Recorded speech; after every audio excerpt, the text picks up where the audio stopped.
I have been waiting for this trip for months. Every little thing had been planned right down to what I would eat each night. Since I became a resident of Alaska, I have dreamed of this moment. A solo hunt into the heart of the bush country to track down a bull moose.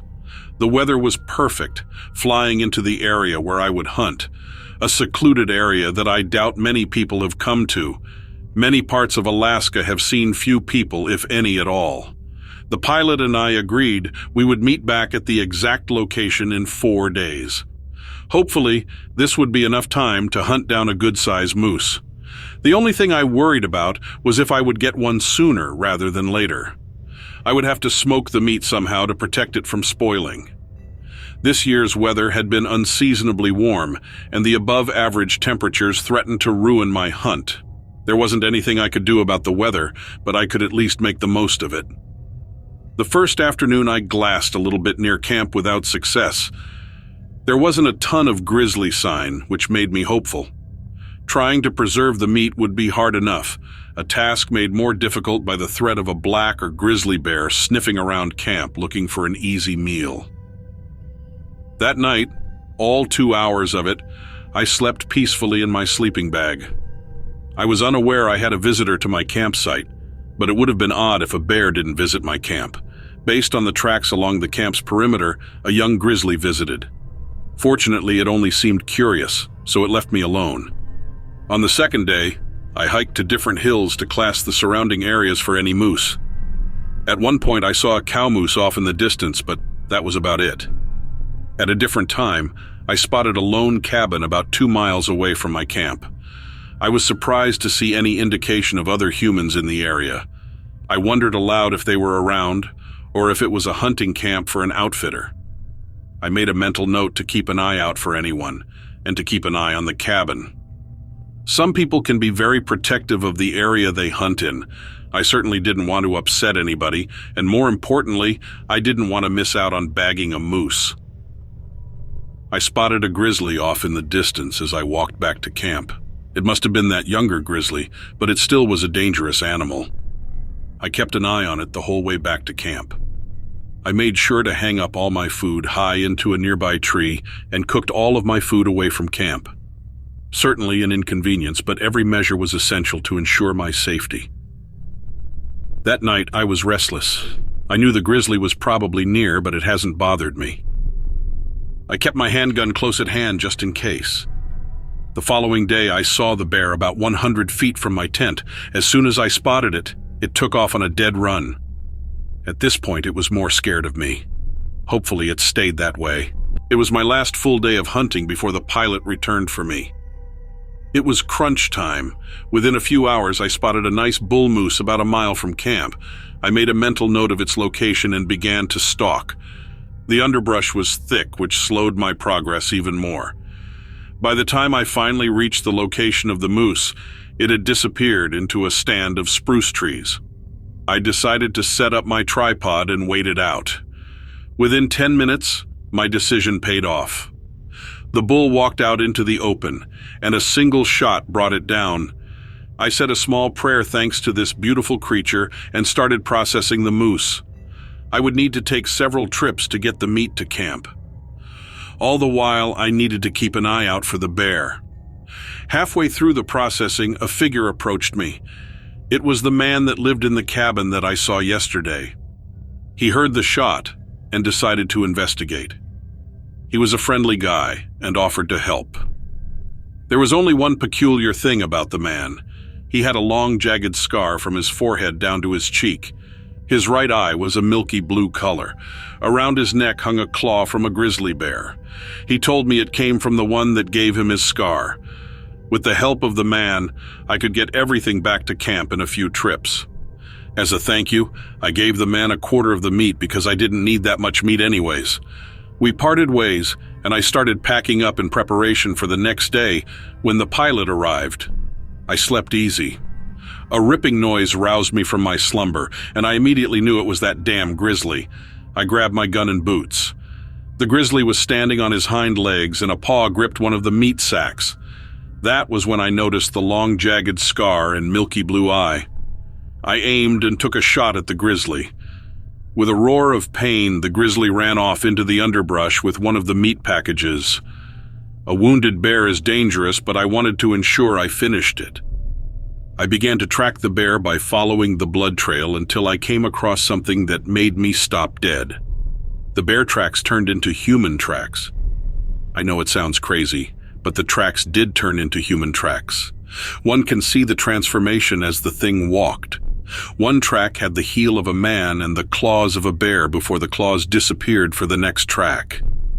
I recalled my grandmother's story when I was a young lad. There were powerful people in this world that could transform into any creature they wanted to.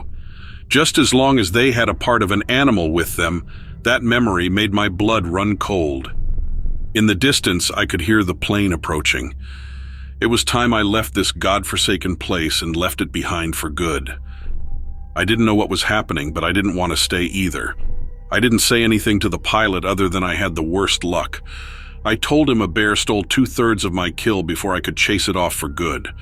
I didn't say anything about the bear turning into a human, and I wouldn't tell another soul, at least until now anyway.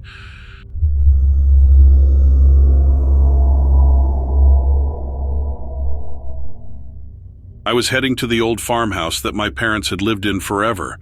It was fall, but not too late in the evening. The sun was still in the sky, although getting close to setting. If I think about it, I remember it was around September or October. I want to say the sun set somewhere between 7 and 8 that night. I can't be exactly sure, but it was probably sometime around there. I had the radio cranked so I couldn't hear much, but it wasn't like I was on the highway.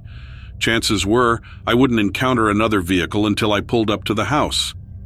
That's just how remote and isolated my parents were, and they preferred it that way. They enjoyed the absolute solitude and silence of not having any neighbors nearby. In this day and age, I can't really blame them. I did, however, have my wits about me and my eyes on the road. No distractions for me. That is because I'm not a moron, and a buddy of mine hit a buck a few months back. He completely totaled his car. I think he was doing 60 or 70, and of course I think it was a 4 or 6 pointer that walked out in front of his car. And he wasn't driving anything too impressive. I think it was a Toyota Camry. So you can imagine the carnage that happened. Luckily, by the blessing of whatever higher power you believe in, he managed to only have a couple fractures here and there. Nothing too big, but I really didn't want to be dealing with that. Mostly for me, I especially didn't want the fallout of not having a vehicle to work with. So while singing along to the radio but paying attention to the road, I was able to throw my foot down hard on the brake as soon as I saw what I thought was a large deer. It had run out in front of me. My Aunt Susie used to be obsessed with a TV show called The X-Files. I've watched a few reruns with her, and it's been on cable TV. If you're the right age, I'm sure you've heard of it. But if you haven't, well, just Google it. This thing that stood in front of my car, my first thought was, thanks to Mulder, that it was a werewolf. Thankfully, I had the good sense to remember that they only come out at night and on a full moon. I'll have you know, I did my lore research. I was able to take a closer look at this mysterious creature. It stood still as if it was caught in a moment of indecision, unsure whether it should run or stay. This gave me ample time to check it out. This creature was gigantic, and its body was covered entirely in hair or fur, which made me think it resembled something like a Bigfoot. Could it have been a Bigfoot, you ask? Maybe, but it had a unique feature. Its head was that of a dog. The creature's face also wasn't what you'd expect from a traditional Bigfoot. Instead, it had characteristics that were more wolf-like, as if it was a human with certain wolfish traits. But it wasn't a typical human face. It had parts that looked distinctly wolfish, like it had a snout. Also, it had ears that were definitely wolf-like. These ears were tall, pointed, and even had tufts of hair at their tips like those of a wolf. Honestly, I don't know what this thing was. If I had to compare it to anything, I'd say it most closely resembled a human-sized German Shepherd. You see, we have a German Shepherd at my parents' farm, so try to visualize this. Imagine a German Shepherd's face, painted it all in black, and the top portion of its face, the part where there's no snout, looking somewhat human. That's what I saw in this creature. Whatever this thing was, I was sure and certain that this didn't normally exist, whatever it was. But fortunately, it didn't seem to want to hurt me. I kind of got the impression by the whole encounter that this thing was caught off guard by my car almost running into it, and it seemed like it had to make a quick decision to bolt across the road to get out of there. I took a deep breath, trying to calm my racing heart, and tried to comprehend what I was seeing. Was it a hallucination? Or some kind of strange animal, yet to be discovered by science? I didn't know, but one thing was certain. I didn't want to stick around to find out. With one last glance at the creature, I pushed the pedal to the metal, and the car lurched forward, tires screeching against the asphalt. As I glanced in my rearview mirror, I could see the creature, still standing there, watching me drive away. Its yellow eyes were almost glowing in the dark, reflecting the last bit of light from my tail lights. Even after I got home, the image of the creature lingered in my mind. Sleep didn't come easily that night, and when it did, my dreams were filled with images of that creature. I knew I had to find out what it was, or at least try. I decided to research cryptids, unexplained creatures, to see if I could find any information about what I had seen. But no matter how much I searched, I couldn't find any creature that resembled what I saw that night. Even to this day, the memory of that night still haunts me. It's become a story I tell around the campfire, a tale of a mysterious creature in the night. What it was, I might never know, but one thing's for sure, it was an experience I'll never forget.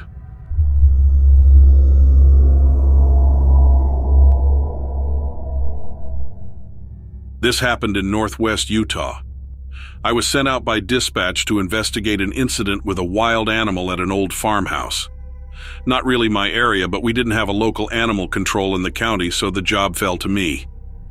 The call came in the night before, but since it wasn't technically an emergency and no one was in danger, the station waited until the morning to send someone out.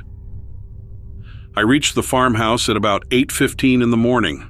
The woman who lived there was elderly, I'd say in her 70s if I had to guess. I don't recall her exact age. She lived alone in the house and the farm was no longer in use. The woman kept a few goats as pets, but that was about it. There were 3 buildings on the property besides the house. A large barn that sat directly opposite the house, a smaller barn next to it, and a lean situated perpendicular to the smaller barn. The goats were kept in the smaller barn. The buildings were used for storage. The story she told me when I arrived was absolutely bizarre. She said the incident happened at around 9 or 10 in the evening the night before, but she had been having problems before that for quite a while. She claimed her goats had been disappearing out of the pen at night. She couldn't figure it out. She had installed chicken wire on the inside of the fence to prevent any animals from getting under the boards, but the goats kept disappearing. It wouldn't be often. Maybe a couple of goats would go missing every month. There was no pattern to it and no signs of animals breaking in through the fence.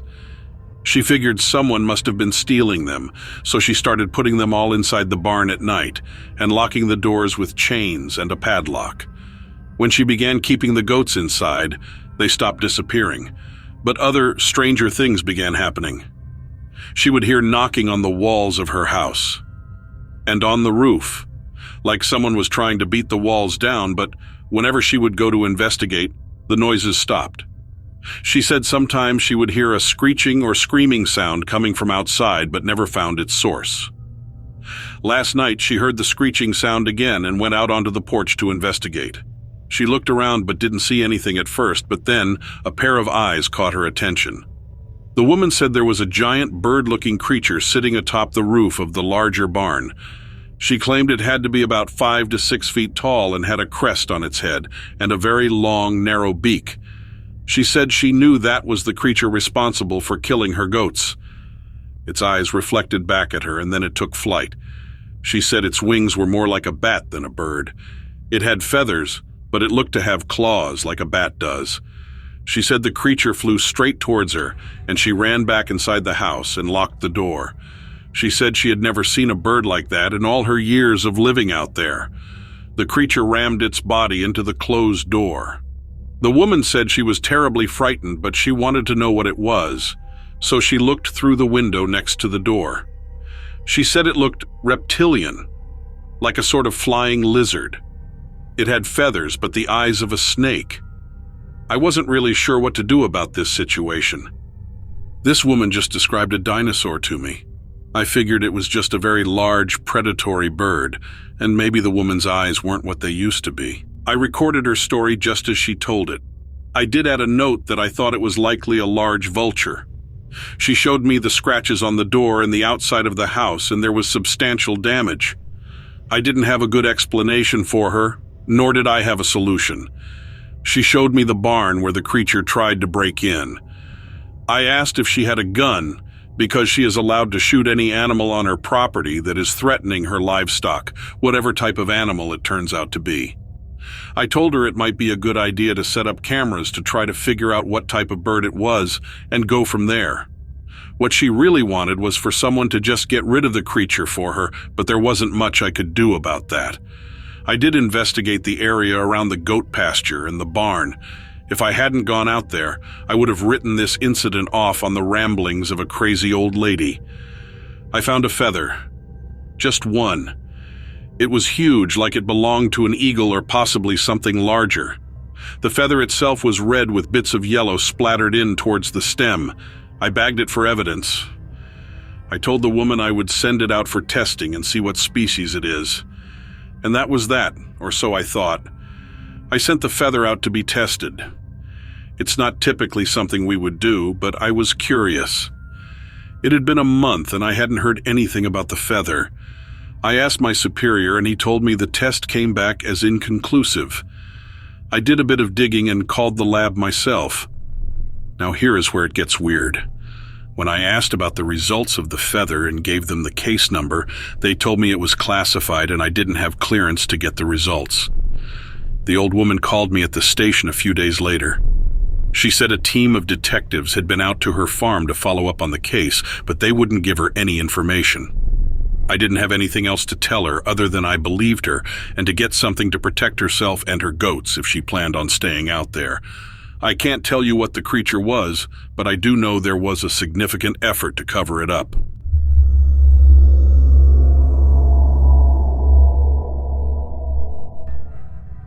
In the last few years, it's becoming more acceptable to talk about UFOs and the possibility of life on other planets.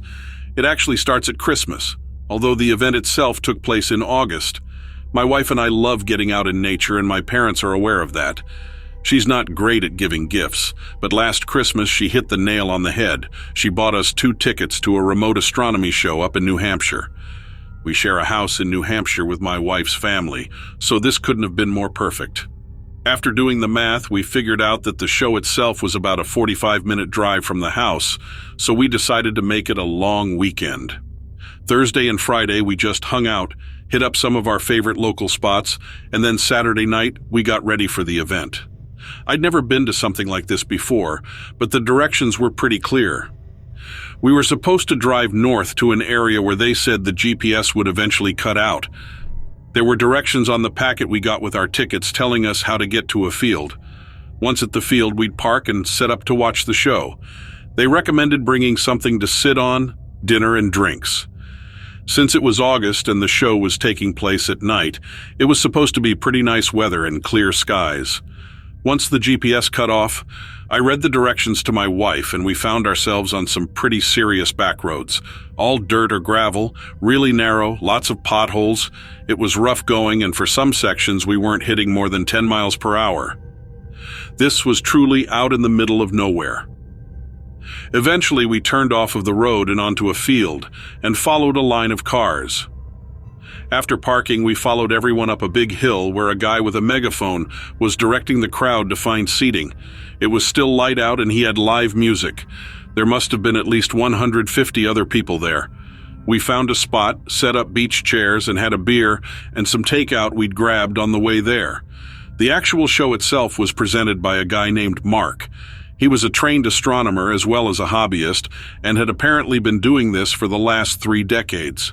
Mark was making the rounds, and we overheard him telling one group that it would be an exciting night, as we should be able to see one of the space stations. My wife and I were pretty excited at this point and couldn't wait for dark. Eventually it was dark enough and headlights had been off long enough that Mark decided to get started. He used a microphone to introduce himself, explain what he'd be going over tonight, and show us how his laser pointer worked. He started off with a few of the more well-known stars and a planet that was super visible. Since we were in the middle of nowhere, it was literally pitch black, except for the laser pointer. Honestly, kind of scary. Even on top of a hill, the nearest lights we could see were just before the horizon. Mark was really engaging and kept pointing out shooting stars, which he explained scientifically. Eventually, part of the crowd near the back started murmuring and making a bit of noise. This had happened a few times with people who had questions for Mark. Eventually, they would just call them out. But the noise came and went. People would murmur, shift around, and then it would quiet down. A few seconds later, it'd start again, a little bit louder. Mark asked everyone to please keep it down, and someone shouted out that they had seen the space station. We were about 15 feet away from Mark and could see that he was visibly confused, especially when the person, a woman who ended up standing up, pointed in the direction that she and others had seen the station. Mark insisted that the space station would not be coming from that direction, so she must have seen a shooting star, especially since there wasn't anything visible in the sky at the moment. But as he was speaking, we all turned in that direction and saw it, or rather I should say them. 3 very bright lights that were definitely too big to be stars or planets hovered low in the sky. They were all identical too, a bright bluish white and slightly elongated. I thought they all seemed to be strung together in a straight line. Mark went dead quiet, and the people at the back of the crowd started talking excitedly again. My wife and I actually turned our chairs around to get a better look. At this point, a lot of people were taking their phones out and snapping photos. Mark and his assistant were talking when suddenly one of the lights shot straight up and disappeared completely. That left 2 lights both sitting in the exact same spot, unmoving. Everyone was speechless for a second and then erupted in loud conversation and some shouts. Mark tried to calm everyone down, but he was also looking on his phone, probably to see if there were any reported objects in this area of the sky. As we watched, a second light shot off toward the west. It moved slowly at first and then faster until it too disappeared without a trace. I'm not saying that it moved so far away that it went out of sight, it just suddenly wasn't there. So then only the last light remained. It was hovering for almost 2 minutes before it dipped down a little lower in the sky. It moved slowly east, and it was clear enough for us all to watch it. My wife was taking a video on his phone. Then, like the other 2 lights, this one shot off and disappeared as well. We were all left talking about what it could have been. Mark, who was obviously out of sorts, tried to get everyone to calm down, but the rest of his show had a very restless feeling. Once the show was over, the drive back was actually a little eerie, as my wife and I discussed what we might have seen. There were no lights at all in this part of New Hampshire, only our headlights, and we were keeping a close eye out for deer. But I couldn't help looking up at the sky occasionally, too. We got back to the house a little after midnight and stayed up talking about the lights. The only explanation we could come up with, since Mark had insisted he didn't know what they were, was simply unidentified spacecrafts. There were enough people at the show that for a few days various videos and photos were circling around on social media. My wife and I showed our friends since we were pretty excited about what we'd seen. I was a little bummed to miss out on the space station, but we probably saw something that not many people see in their lifetimes, so it was an easy trade-off. Now we're thinking of going back for a show next year, too. In the end, it was definitely the best Christmas present ever.